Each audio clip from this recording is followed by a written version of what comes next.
कक्षा 12 का जो सब्जेक्ट आपका भौतिक विज्ञान है, इसका हम आज से फास्ट रिवीजन शुरू कर रहे हैं आपके यूपी बोर्ड एग्ज़ाम 2026 के लिए। और आज हमने इसका सेकंड चैप्टर लिया है फिजिक्स का, जिसका कि नाम है वैद्युत फ्लक्स और गॉस का प्रमेय। तो थ्योरी तो आप लोग याद ही कर लेते हैं। हम इसके मोस्ट इम्पॉर्टेंट न्यूमेरिकल बताएंगे और न्यूमेरिकल के बाद थ्योरेटिकल क्वेश्चन बता देंगे, जिन्हें आप इस बार की बोर्ड एग्ज़ाम के लिए तैयार कर लीजिए, जो काफ़ी इम्पॉर्टेंट है। चैप्टर नंबर वैद्युत फ्लक्स से तो देखते हैं मोस्ट इम्पॉर्टेंट इसके न्यूमेरिकल। आपका पहला क्वेश्चन लिखा हुआ है कि वैद्युत क्षेत्र E बराबर 3I + 4J। यहाँ पे I और J पर क्या होता है, आपका ये कैप लगा हुआ है। तो E बराबर 3I + 4J न्यूटन प्रति कूलाम एक तल के पृष्ठ क्षेत्रफल A बराबर 10I मीटर स्क्वायर से गुजरता है। वैद्युत फ्लक्स ज्ञात करो। तो सवाल लगाने में चाहे गणित का हो चाहे साइंस का, सबसे पहले वो वैल्यू नोट की जाती हैं जो दी हुई हैं, ठीक है। उसके बाद जो निकालना होता है उसको लिखा जाता है। तो यहाँ पे सबसे पहले आपको दिया है वैद्युत क्षेत्र E। वैद्युत क्षेत्र को किस अक्षर से दिखाते हैं, E से। और E बराबर दिया है 3I + 4J। तो सबसे पहले हम इसी को नोट करेंगे। हमने लिखा E बराबर 3I + 4J, ये I कैप पढ़ते हैं, ये दिया हुआ है। दूसरी वैल्यू अगर आप देखें इस क्वेश्चन में तो क्या दिया है, क्षेत्रफल A, ये कितना है 10I मीटर स्क्वायर। तो आप क्षेत्रफल को नोट कर देंगे। क्षेत्रफल को A से दिखाते हैं। A बराबर दिया है 10I, ठीक है। अब आपको निकालना क्या है, आपको निकालना है, अगर यहाँ से देखें आप, कह रहा वैद्युत फ्लक्स ज्ञात करो। तो वैद्युत फ्लक्स को दिखाया जाता है फाई से, साथ में ई का मतलब वैद्युत मतलब इलेक्ट्रिक, फाई ई वैद्युत फ्लक्स। फाई ई क्या होता है, वैद्युत फ्लक्स बोलते हैं इसको। ये आपको ज्ञात करना है। तो आपको इसका सूत्र रट लेना है कि जब भी ई दिया हो और ए दिया हो, ई का मतलब वैद्युत क्षेत्र की तीव्रता, ए का मतलब क्षेत्रफल, तो फाई ई कैसे निकालते हैं। तो सूत्र होता है फाई ई बराबर होता है E.A। तो बराबर की जगह बराबर ई की जगह पर आप ये मान रख देंगे 3I + 4J, ब्रैकेट बंद कर देंगे, ये वाला डॉट लगा देंगे, फिर ए का मतलब 10I, तो ए की जगह पे क्या लिख देंगे, 10I लिख देंगे, ठीक है। ये कैप लगा देंगे। अब देखिए डॉट का मतलब ये होता है, जैसे एक राशि है वैद्युत क्षेत्र की तीव्रता E और एक है क्षेत्रफल A, तो डॉट का मतलब इन दोनों का जो गुणनफल है वो अदिश आ रहा है। सिर्फ डॉट का इतना मतलब होता है। और कक्षा 11 की फिजिक्स में पढ़ा है आपने कि जब भी डॉट में गुणा होता है तो I का I में प्लस J का J में प्लस K का K में गुणा करते हैं। तो यहाँ पे अगर देखें आप, I के गुणांक कितना है 3, तो 3 लिखेंगे गुणित, यहाँ पे I का गुणांक कितना है 10, तो 3 × 10 यानी 3 × 10, फिर प्लस J का गुणांक, यहाँ पे J का गुणांक क्या है 4, गुणित यहाँ पे J का गुणांक कुछ नहीं मीन्स 0। तो आपका आंसर हुआ 10 × 3 = 30, और ये 4 का 0 में गुणा तो क्या हुआ 0, 0 का मतलब कुछ नहीं, इसका मतलब हो गया 30। तो आपका जो फाई ई आया वैद्युत फ्लक्स, ये आंसर कितना आ गया 30। अब आपको लिखना है वैद्युत फ्लक्स का मात्रक। तो इसका मात्रक क्या होगा, आप जानते हैं ई का मात्रक होता है न्यूटन बटे कूलाम और ए का मात्रक होता है मीटर स्क्वायर। तो न्यूटन गुणित मीटर स्क्वायर बटे कूलाम, ये यहाँ से बन जाएगा इसका मात्रक, किसका, फाई ई का।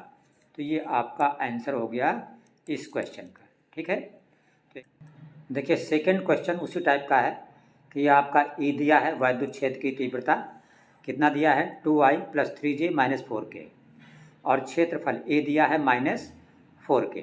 कह रहा वैद्युत फ्लक्स ज्ञात करो। तो आपने अभी अभी देखा था कि वैद्युत फ्लक्स को फाई ई से दिखाते हैं और ये फाई ई बराबर होता है A डॉट ए। तो ई की जगह पर आप ई रख देंगे। ये क्या दिया है 2i + 3j - 4k, ये सब पे कैप लगा देंगे। कैप का मतलब होता है यूनिट वेक्टर, मात्रक सदिश। फिर ये डॉट लगा देंगे। फिर क्या है ए, तो ए आपका कितना है -4k, तो ए की जगह पे लिख देंगे आप -4k, इसको एक ब्रैकेट में कर देंगे। अब अभी अभी हमने बताया था आपको कि डॉट का मतलब होता है अदिश गुणनफल, और अदिश गुणनफल किया कैसे जाता है आई के गुणांक का गुणा आई के गुणांक में प्लस जे के गुणांक का जे के गुणांक में प्लस के गुणांक का के गुणांक में। तो यहाँ पे आई देखिए कितना है 2 गुणित, यहाँ पे आई है ही नहीं इसमें ए में, तो यहाँ पे आई की जब क्या रख देंगे जब नहीं है 0, फिर प्लस जे का गुणांक गुणित जे का गुणांक, यहाँ जे का गुणांक है 3 गुणित यहाँ भी जे नहीं है तो 0, फिर प्लस के का गुणांक और गुणित के का गुणांक, यहाँ के का गुणांक है -4 और गुणित यहाँ भी देखिए के का गुणांक है -4। तो जब आप इसको गुणा करेंगे तो 2 का 0 में गुणा करेंगे 0 हो जाएगा, प्लस 3 का 0 में गुणा करेंगे 0 हो जाएगा। अभी देखिए प्लस है, माइनस माइनस 2 बार है, माइनस माइनस का गुणा क्या होता है प्लस, तो ये माइनस गैप हो जाएंगे, ये प्लस हो जाएगा। और 4 का 4 में गुणा करोगे तो क्या आ जाएगा 16, तो 0 का मतलब कुछ नहीं, तो आंसर क्या बचा 16 बचा। तो आपका आंसर हो जाएगा कि फाई ई बराबर 16, यानी वैद्युत फ्लक्स कितना आ गया 16 आ गया। मात्रक वही न्यूटन गुणित मीटर स्क्वायर बटे कूलम। अब देखते हैं इसका थर्ड मोस्ट इम्पॉर्टेंट आंकिक प्रश्न। ये जो तीसरा क्वेश्चन आपका है ये यूपी बोर्ड 2019 में भी आया है और 2020 में भी आया है। ठीक है, क्वेश्चन आपका लिखा है कि अनंत लंबाई वाले सीधे तार का रैखिक आवेश घनत्व 10 × 10⁻⁸ कूलाम बटे मीटर है। तार से 2 सेंटीमीटर दूरी पर उत्पन्न वैद्युत क्षेत्र की तीव्रता ज्ञात करो। तो सबसे पहले उसी तरह जो वैल्यू दी हैं हम उनको नोट करते हैं। तो सबसे पहले क्या दिया हमको रैखिक आवेश घनत्व, और ये दिया है 10.0। तो पॉइंट के बाद 0 का कोई मतलब नहीं होता है, 10.0 का मतलब आप 10 समझो से। तो 10 × 10⁻⁸ कूलाम बटे मीटर, ये क्या है रैखिक आवेश घनत्व। और रैखिक आवेश घनत्व को दिखाते हैं लैम्डा से।